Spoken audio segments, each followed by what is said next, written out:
Because that was the question I asked. If I put him in this system, how do I get him out? And they said, well, you know, how do you catch him up? Well, I'm happy to say that Brandon learned how to read. But it started a fire in my belly. So Baeo, when I was listening to the pastor talk on Sunday, it meant something to me. And that's how I got involved in this. And I knew that if I didn't know, and I feel like I have all the confidence in the world because I'm Corrine and Henry's daughter, I can walk in the room and talk to a teacher. What happens to parents who feel intimidated when they walk in the room, who don't understand what the teachers are saying, who maybe dropped out at 6th grade? What about those parents? And that's literally what our organization is about. It's about helping those families, helping people understand how to navigate through the system. They are not alone. Me with my middle income self, I was alone. Because there were people just like me who could afford to send our children everywhere, but we just didn't want everybody to know, right? I don't know, I'm not talking, I know you guys never went through anything like what I experienced. You don't know anybody like that. But I can tell you, there are families all across this country that are experiencing that very thing. Our organization, through the vision of our co-founder, and I'm so happy, he is not feeling well tonight, but he told me I'm coming because you asked me to. That's relationship, guys. This man believes in what he's doing, and he has really, his vision has helped us start a movement here in Louisiana. Our focus, our mission is to increase access to high-quality education options for black children. First of all, let me just tell you this, and I know you're asking, well, why just the black kids? Well, first of all, we know if the black kids get it, everybody else already got it. Right? Our focus is on actively supporting parental choice policies and programs that empower low-income and working-class families, period. That's who we are. We don't make any excuses about it. We don't apologize for it. I get asked all the time, why you gotta be black? Look at me. I can't be anything else. I do not apologize for it. Okay? It is about our children.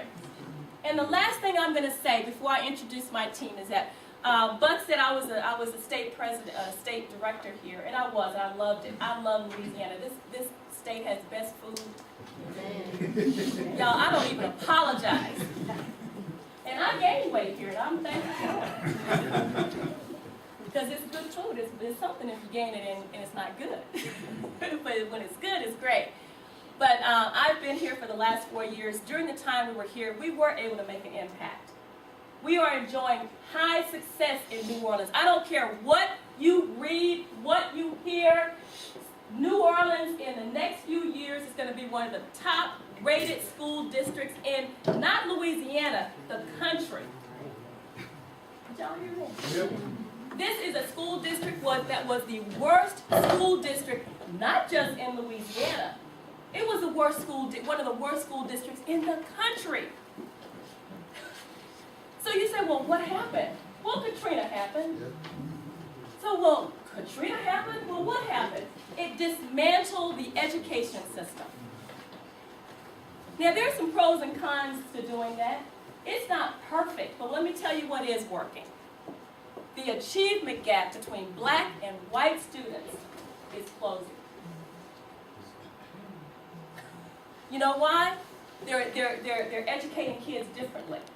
You can go to one school and they just maybe learning by their learning styles. You go to another school, they're learning by, their behavioral styles. You go to another school, it's a math and science. You go to another school, it's music. Parents have choice in New Orleans. Not only do they have any type of charter school you can ask for, it is a city that has the most charter schools in the country. They can take families that can't afford to go to a private school, they get a voucher if they want to. And they can go to any private school in the state. Y'all didn't know that, did you? Any private school in the state. They can go to a Catholic school, They can go to a Baptist school. They can go to an independent school. They can go anywhere they want to. The man sitting back there in that back row, Representative Williams, he helped make that happen. Your representative. Now, it wasn't easy because people that looked like him, his peers, they kind of turned their back on him a little bit. It was uncomfortable for him to go in the room.